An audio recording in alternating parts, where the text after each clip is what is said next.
Do you exercise when sick or not? Should you sweat it out or get some rest instead? Fitness expert Brent Bishop joins us this morning with some tips to keep you moving even when you get hit by a cold or a flu. Or should you? That's the question, Brent. Well, you know, colds happen to all of us, and cold and flu season is one of the worst times.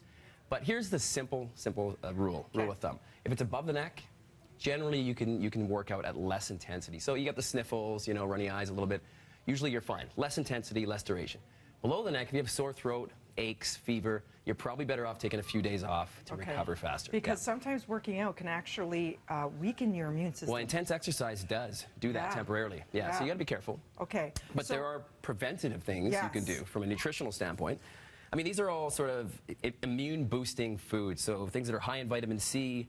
You know, I always recommend if you're supplementing, increase to about 1,000 to 2,000 milligrams of vitamin C. Vitamin C, vitamin D, super important. Yeah, super important. Things like zinc, ginger, these are all immune-boosting, help your body's defense systems. Blueberries, high in antioxidants. Okay. An all-in-one from Jameson, the Cold Fighter, actually has the zinc, the echinacea, the ginseng, and also the vitamin C in it. So it's kind of a one pill, once a day.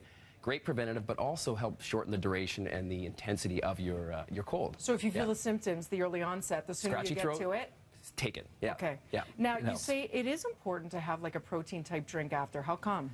Yeah, well, not just the recovery, muscular recovery after exercise, but typically when we are sick, our appetite decreases, right? Yeah. And sometimes it's much easier to have something that's liquid format than solids. And I always recommend don't stop eating that nutritional food because you need the nutrients. But that's an easy way to get it. Easy way to get it in, absolutely. Now, when you're at the gym, it might actually make you sick because there's some germy areas. Listen, other than washrooms, the gym can be one of the nastiest areas, depending on the gym, of course. But you know, typically the equipment like the dumbbells, the barbells, the equipment handles, that's where you're getting a lot of the germs from the touching. They never get wiped down versus the machines where you see people will wipe it. Yeah, or benches, there's usually either a towel or a clothing barrier, so usually you're better there. Okay. But I always say wash your hands, you know, obviously all the time, but frequently before and after your gym activity, but also don't touch your mouth, don't touch your nose and eyes while you're working out. Because then it's whatever germs you just picked up and it's an instant delivery system. Or use gloves as well, that can help. Okay. Or wipe down like the handheld weights. And then if you're at home right now and you're thinking maybe I should do something but not a full-fledged workout, what do we do? You say you can still, absolutely, you can still get something going.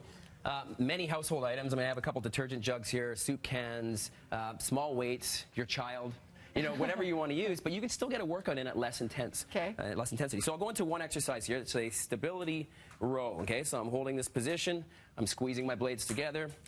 These are about maybe 50, 60 pounds each, so it's pretty challenging. 77. Just kidding. 78. Speaking of children, Brayden, you said I could call him in, Absolutely. Right? I haven't seen this little guy since maybe, what, 4 Halloweens ago when he was a little long time. He's a little Batman.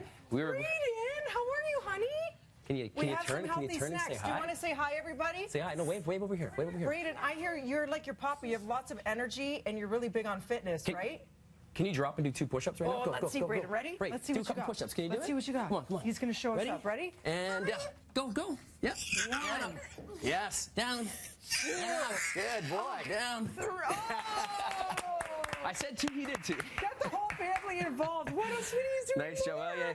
He'll do a full workout with me. Look at this. Yeah. You're unbelievable. I'm going to start training with Brayden.